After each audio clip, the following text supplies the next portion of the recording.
Sou Walter Pinheiro, sou professor aposentado da rede estadual e ex-preso político anistiado. Tive duas prisões, uma em 71, outra em 73, e a, a minha, a minha, o meu caminho político começou no Liceu do Ceará, com a JEC, Juventude Estudantil Católica.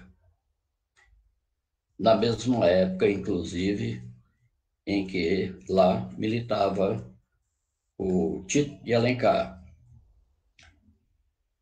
Bom, durante durante a minha militância política, tive militância política no movimento estudantil e, ao chegar à faculdade, militei por duas organizações: o Movimento Comunista Internacionalista, o MCI, e o Partido Comunista Brasileiro Revolucionário, PCBR. Bom, as torturas fizeram parte dessa minha caminhada política durante as prisões. Além das torturas, também fui perseguido ao sair da última prisão, fui perseguido do ponto de vista de não conseguir mais um emprego. Fiquei desempregado por quase 2 anos, porque em escola, por exemplo, onde eu ia, meu nome estava e eu era dispensado. Chegava nem a fazer entrevista, porque ao dar meu nome, logo aparecia o meu currículo. Então, a ditadura, a ditadura que ocorreu com o golpe militar, a partir de 1964, foi uma ditadura nazi-fascista. É uma ditadura civil-militar nazi-fascista. Não há meio termo para isso. Foi golpe, não foi movimento democrático como os generais querem passar para a população. Inclusive, o atual ministro da Defesa, que é um defensor da tortura, é um dos que defende os torturadores, é um defensor da ditadura civil-militar nazi-fascista e ele próprio é um nazista. Desses generais que participaram do golpe, todos eles, podemos afirmar que eram e que são nazistas. E os generais atuais não mudaram, porque não houve, após o fim da ditadura militar, não houve uma mudança no currículo das Forças Armadas. Esse currículo foi preservado. E engana-se quem acha que a ditadura acabou, aquela ditadura civil-militar é coisa do passado. Ela nunca deixou de existir, na realidade. Ela permanece até os dias de hoje. Todos sabemos que mais de 28 mil militares estão nesse governo atual. E sempre os militares deram o tom dos governos civis. Nunca houve uma democracia, uma verdadeira democracia e Estado de Direito neste país. Tudo é uma farsa. Se não houve processo de transição com a justiça e a punição dos torturadores e seus mandantes, não houve transição também para a democracia.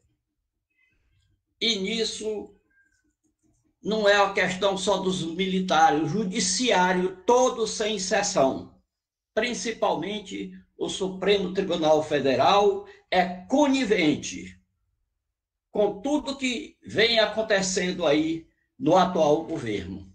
De lá para cá, o Supremo Tribunal sempre esteve ao lado dos ditadores, ao lado dos regimes de exceção.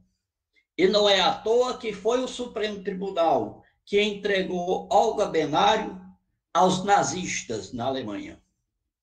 Foi com a autorização do Supremo Tribunal que Olga Benário foi entregue aos nazistas na Alemanha.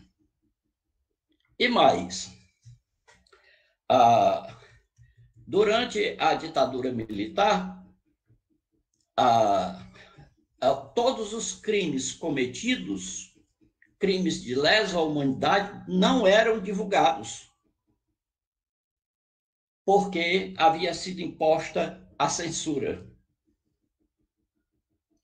E não só por causa da censura, porque toda a imprensa, sem exceção, toda a grande mídia apoiou o golpe. Inclusive, a Rede Globo era o porta-voz do governo militar. A tortura era uma prática constante. A tortura, que é um crime de lesa humanidade, era uma prática constante. E a tortura é o que pode haver de mais degradante para um ser humano, porque ela atinge o íntimo, o que há de mais profundo no ser humano, que é o seu direito de não revelar o que quer que seja. E aqui eu quero citar a companheira Cacau, que já foi mencionada aqui, quando ela definiu a tortura, ela definiu a tortura como a tentativa de corrupção da alma. E isso é uma definição perfeita. Bom, então, sobre a lei da anistia, a lei da reinterpretação, a revisão da lei da anistia, essa revisão já deveria ter sido feita, e mais uma vez o Supremo Tribunal Federal mostrou o seu posicionamento a favor dos torturadores, a favor da tortura como um método de interrogatório, quando, não sei se não me engano, em 2010, houve um recurso para a revisão da lei da anistia e o Supremo Tribunal reafirmou a lei da anistia geral e restrita, incluindo os torturadores, como uma lei que não podia ser revisada. Então, o tribunal, o STF, aí se posicionou mais uma vez. E de lá para cá não mudou. O STF está sempre ao lado dos maiores bandidos deste país. Inclusive agora, que não foi nenhuma surpresa para mim, a lei aprovada durante o governo da presidente Dilma, que proibia as comemorações sobre o 31 de março, mais uma vez, o Supremo Tribunal acatou o pedido do presidente da República para comemorar essa data de terror. Então, a gente tem mesmo que levar essa campanha adiante, e não pode ser só através de mídias. Não pode ser só através através de trabalhos virtuais, de atividades virtuais. Nós temos de ir para a rua na primeira oportunidade que tivermos.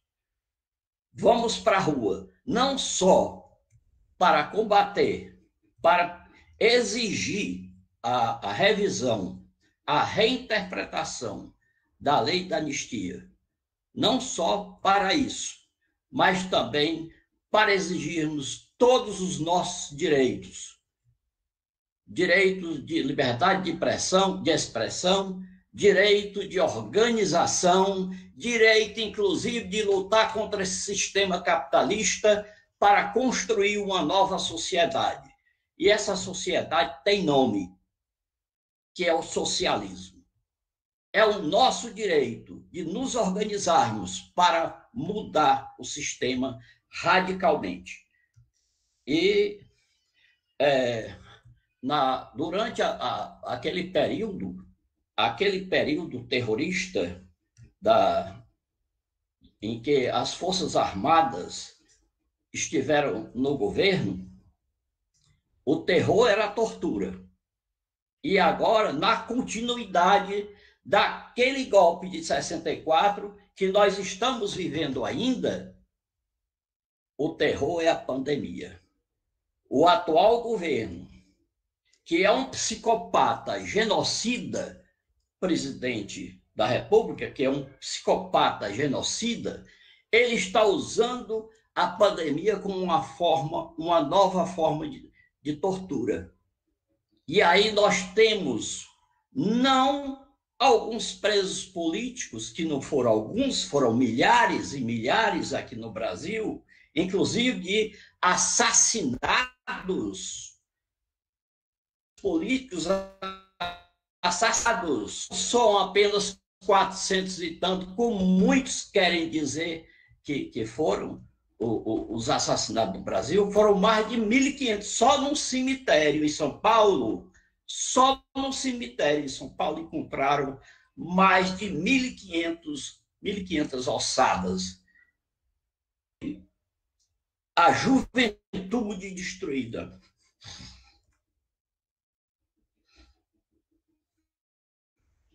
Então, agora a pandemia é a tortura. Aquele prosseguimento da ditadura daquela época está executando através de asfixias, fome e através do desemprego.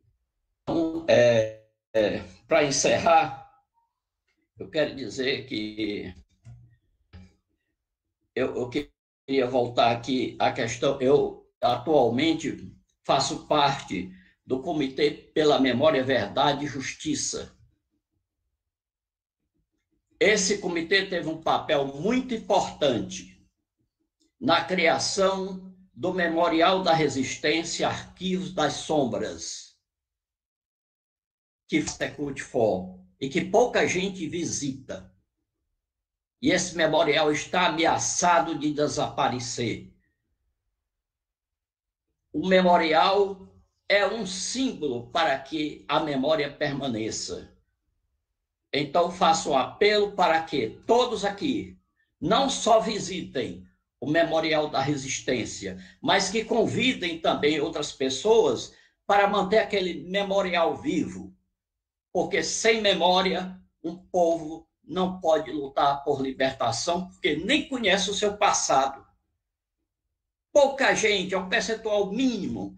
Nas escolas, quando a gente vai fazer palestras, os alunos ficam perplexos, dizendo que não sabiam disso, nas aulas de história não sabiam disso. Isso porque não foi mudado o currículo. A primeira coisa que a direita faz é mudar um currículo quando assume. E aí está a escola sem partido, a tentativa de impor a escola sem partido, e isso a esquerda, isso os governos, após os governos militares, não fizeram. Mantiveram aquele currículo em que a história oficial é que está lá nos livros didáticos.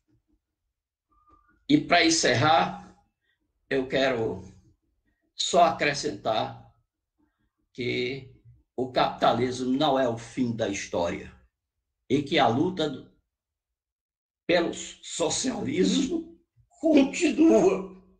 Desculpem.